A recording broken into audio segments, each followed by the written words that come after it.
ಸ್ನೇಹಿತರೆ, ಚಿಣ್ಣರ ಮೆಚ್ಚಿನ ಕಥೆಗಳು ಚಾನಲ್ಗೆ ಸ್ವಾಗತ. ಈ ದಿನ ನಾನು ಹೇಳಬಯಸುತ್ತಿರುವ ಕಥೆ ಎಂದರೆ ನರಿ ಮತ್ತು ಕೊಕ್ಕರೆ.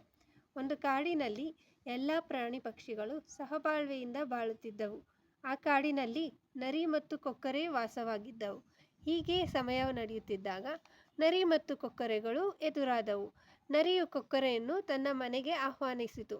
ಕೊಕ್ಕರೆಯು ನರಿಯ ಮನೆಗೆ ಹೋದಾಗ ಅದು 2 ಬೌಲ್ಗಳಲ್ಲಿ ಊಟವನ್ನು ಕೊಟ್ಟಿತು. ಆದರೆ ಅದನ್ನು ಕುಡಿಯಲು ಕೊಕ್ಕರೆಗೆ ಸಾಧ್ಯವಾಗಲಿಲ್ಲ.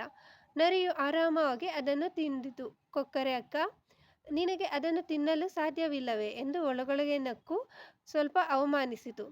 ಕೊಕ್ಕರೆಯು ಸ್ವಲ್ಪ ಬೇಸರದಿಂದಲೇ ನರಿಯ ಮನೆಯಿಂದ ಹೊರಟಿತು. ಹೋಗುವಾಗ ಕೊಕ್ಕರೆಯು ನರಿಯಣ್ಣ, ನೀನು ನನ್ನನ್ನು ಮನೆಗೆ ಆಹ್ವಾನಿಸಿದೆ, ಅದೇ ರೀತಿ ನಾನು ಕೂಡ ನಿನ್ನನ್ನು ನನ್ನ ಮನೆಗೆ ಆಹ್ವಾನಿಸಿದ್ದೇನೆ ಎಂದು ಹೇಳಿತು. ಅದಕ್ಕೆ ನರಿಯು ಹಾಗೆ ಆಗಲಿ, ಬರುವೆ ಎಂದು ಹೇಳಿತು.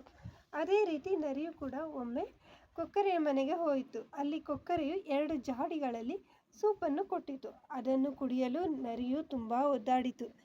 ಆದರೆ ಕೊಕ್ಕರೆಯು ಸೂಪನ್ನು ತುಂಬ ಆರಾಮವಾಗಿಯೇ ಕುಡಿಯಿತು. ಹಾಗೂ ನರಿಯು ಅದನ್ನು ಕುಡಿಯಲು ಒದ್ದಾಡುತ್ತಾ ಸ್ವಲ್ಪ ಸಮಯ ಹಾಗೆ ಇದ್ದಿತು. ಕೊಕ್ಕರೆಯು, ಏನು ನರಿಯಣ್ಣ, ಅದನ್ನು ಕುಡಿಯಲು ಬರುತ್ತಿಲ್ಲವೇ ಎಂದು ಹೇಳಿತು. ಅದನ್ನು ಕುಡಿಯಲಾಗದೆ ಬೇಸರದಿಂದ ಕೊಕ್ಕರೆಯು ಮನೆಯಿಂದ ಹೊರಟಿತು. ಹಾಗೂ ಹೋಗುವ ಹಾದಿಯಲ್ಲಿ ತನ್ನ ತಪ್ಪಿನ ಅರಿವಾಗಿ ನರಿಯು ಬುದ್ಧಿಯನ್ನು ಕಲಿಯಿತು. ಇದರಿಂದ ತಿಳಿದುಬರುವ ನೀತಿ ಏನೆಂದರೆ ಫ್ರೆಂಡ್ಸ್, ನಾವು ಪರರನ್ನು ಅಥವಾ ಅತಿಥಿಗಳನ್ನು ಹೇಗೆ ನಡೆಸಿಕೊಳ್ಳುತ್ತೇವೆಯೋ ಅವರು ಕೂಡ ನಮ್ಮನ್ನು ಹಾಗೆಯೇ ನಡೆಸಿಕೊಳ್ಳುತ್ತಾರೆ. ಚಿಣ್ಣರ ಮೆಚ್ಚಿನ ಕಥೆಗಳು ನೋಡಿದ್ದಕ್ಕೆ ಧನ್ಯವಾದಗಳು. ಇದೇ ರೀತಿ ಕಥೆಗಳನ್ನು ನೋಡಲು ಚಿಣ್ಣರ ಮೆಚ್ಚಿನ ಕಥೆಗಳು ಚಾನಲ್ಗೆ ಸಬ್ಸ್ಕ್ರೈಬ್ ಮಾಡಿ ಫ್ರೆಂಡ್ಸ್. Thank you.